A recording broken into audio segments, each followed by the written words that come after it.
На тэрыторыі Брэскай вобласці навучаецца 750 замежных студэнтаў з 22 дзяржаў, большасць з якіх у Брэскім тэхнічным універсітэце.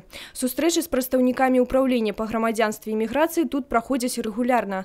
На пачатку абмеркавання галоўных тэм з адміністрацыі, пасля размова са студэнтамі. Наша система образования республиканская, она достаточно востребована, и те студенты, которые приезжают, они приезжают за образованием. Для многих людей приезд в страну, столкновение с такими нашими взглядами, с нашей социальной средой, правилами, которые у нас в стране применяются, они вызывают некоторую адаптацию. У цэлым адаптацыя замежных студэнтаў да жыцця ў Беларусі і мясцовых правілаў праходзіць паспяхова, адзначаюць педагогі і праваахоўнікі.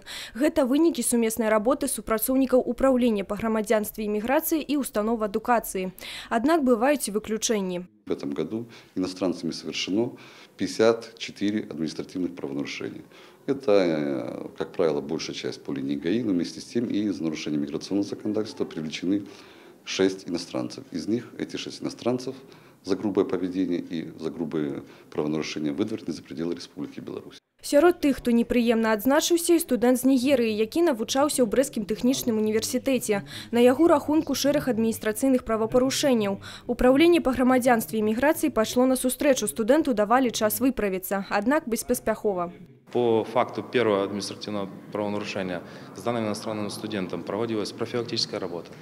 Вызывался данный иностранный студент в отделение по гражданству и миграции. Рассказывался закон о правовом положении иностранных граждан, правила пребывания иностранных граждан. За какие административные правонарушения иностранцы могут быть высланы или депортированы.